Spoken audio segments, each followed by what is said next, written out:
Imagine standing at the base of Mount Everest. The peak towers above you, shrouded in clouds and buffeted by howling winds. Now, picture two climbing teams preparing for the ascent.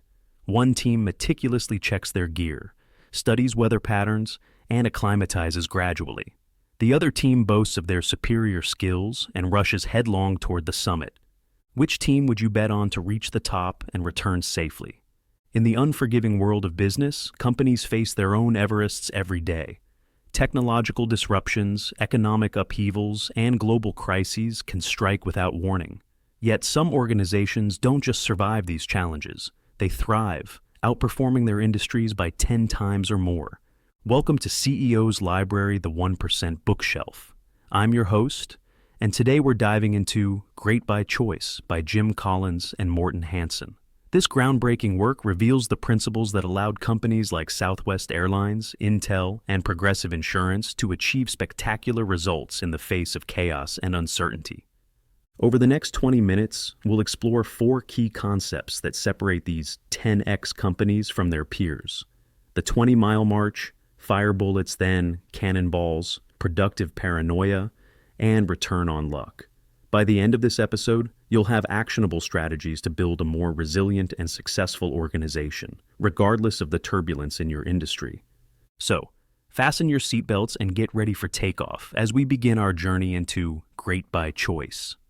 Let's start with the first principle, fanatic discipline, exemplified by the concept of the 20-mile march.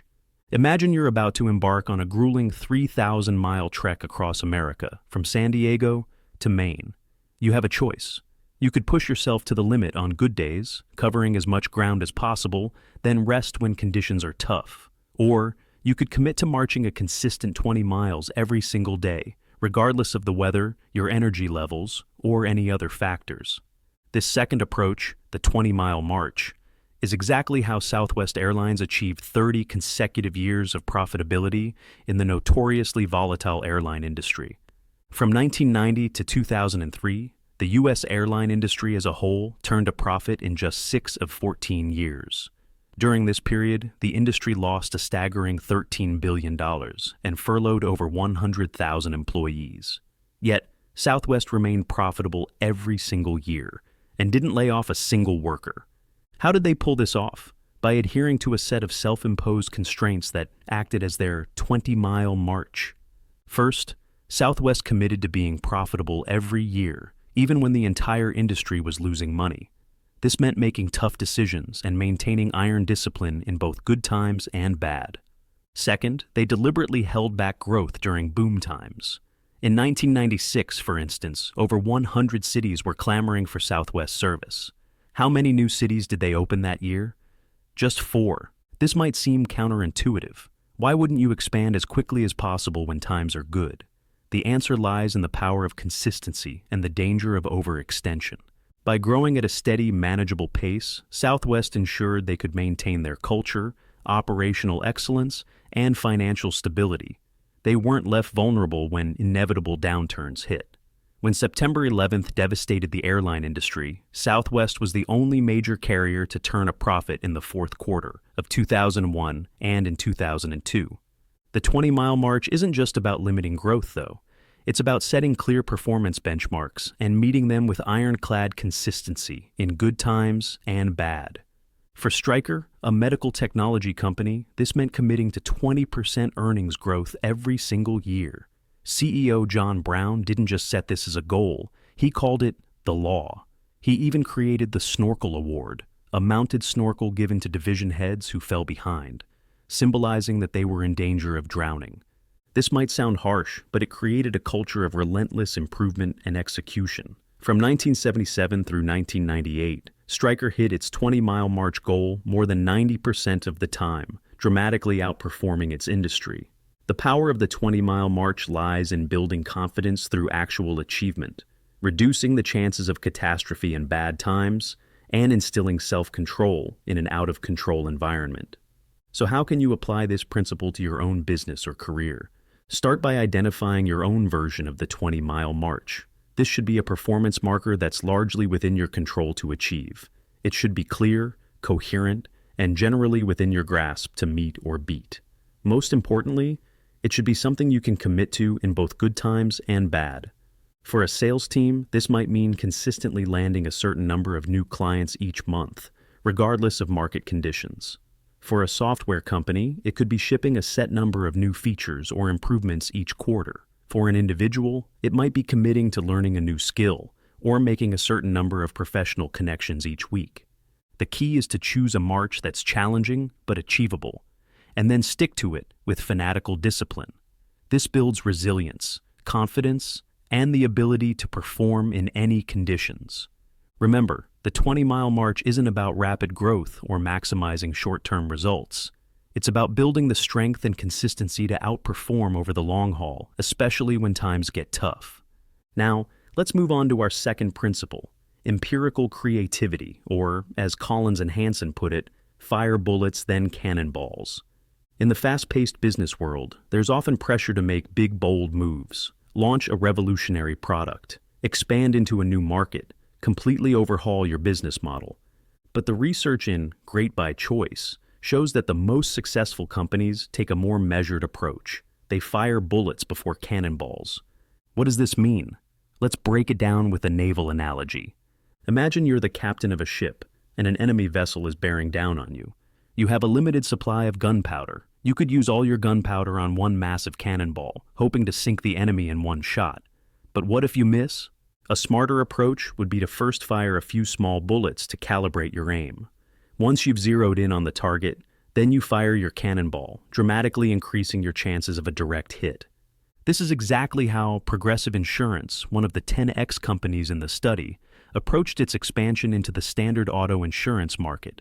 For decades, Progressive had focused on high-risk drivers, the kind most insurance companies avoided. But in the early 1990s, they saw an opportunity in the much larger standard auto insurance market.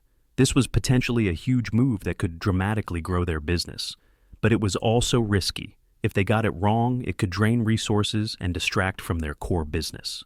So, what did Progressive do? They fired bullets. In 1991, they started small experiments in a handful of states they knew well, like Texas and Florida. These were low-cost, low-risk tests to see if they could compete effectively in the standard auto insurance market. Over the next 2 years, they continued firing bullets, testing in more states, refining their approach based on what they learned. Each bullet provided more data, more validation that this new market was a real opportunity for them. Finally, in 1994, with strong empirical evidence that their approach could succeed, Progressive fired the cannonball. They committed fully to entering the standard auto insurance market across the country. The results were spectacular. Within 5 years, standard auto insurance accounted for nearly half of Progressive's overall business. By 2002, Progressive had become the fourth largest auto insurer in America. This fire bullets then cannonballs approach isn't just about reducing risk. It's about increasing the odds of success through empirical validation. Contrast this with how many companies approach big moves. They might spend months or years planning in isolation, then bet big on an untested idea. This is like firing an uncalibrated cannonball. It might hit, but the odds are against you. The bullet approach allows you to learn and adjust in real time, with minimal risk. Each bullet teaches you something, allowing you to refine your aim before committing major resources. It's worth noting that this approach doesn't mean avoiding big bets altogether. The most successful companies do make bold moves, but only after they have validated their approach through a series of smaller tests. So, how can you apply this in your own context? First, when considering a new initiative, ask yourself, how can we test this on a small scale first? Look for ways to run low-cost, low-risk experiments that will give you real data about whether your idea has merit. Second, be disciplined about analyzing the results of these tests. What worked? What didn't? What surprised you? Use these insights to refine your approach. Third, be willing to kill ideas that don't pan out. Not every bullet will hit its target, and that's okay. The key is to learn quickly and cheaply, rather than committing huge resources to an unproven concept. Finally, when you do see strong empirical validation for an idea, be ready to go big. Fire that cannonball with confidence, knowing you've dramatically increased your odds of success. Remember, innovation isn't about having a single brilliant idea.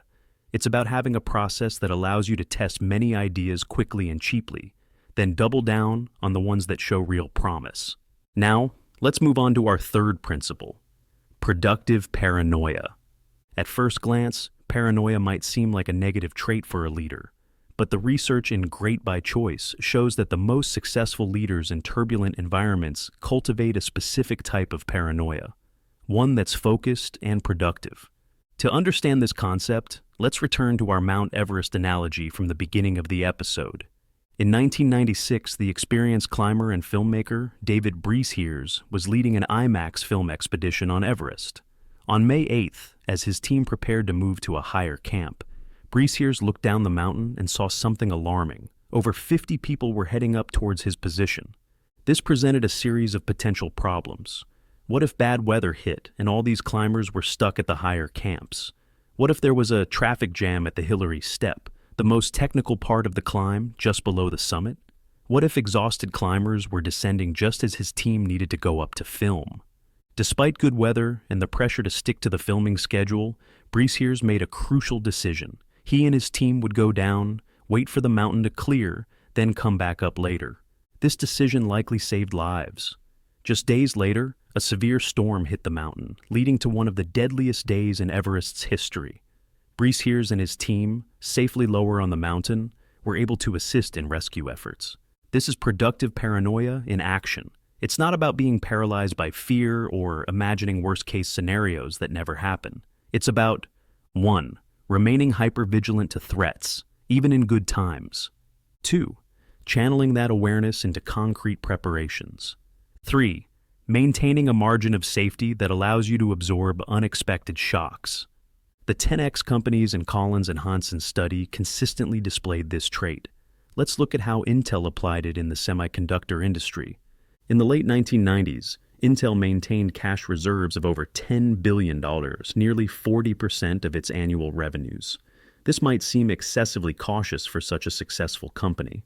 But Intel's leaders, particularly Andy Grove, were constantly worried about what might go wrong. Grove famously said, "Only the paranoid survive." He wasn't being flippant. This was a core part of Intel's strategy.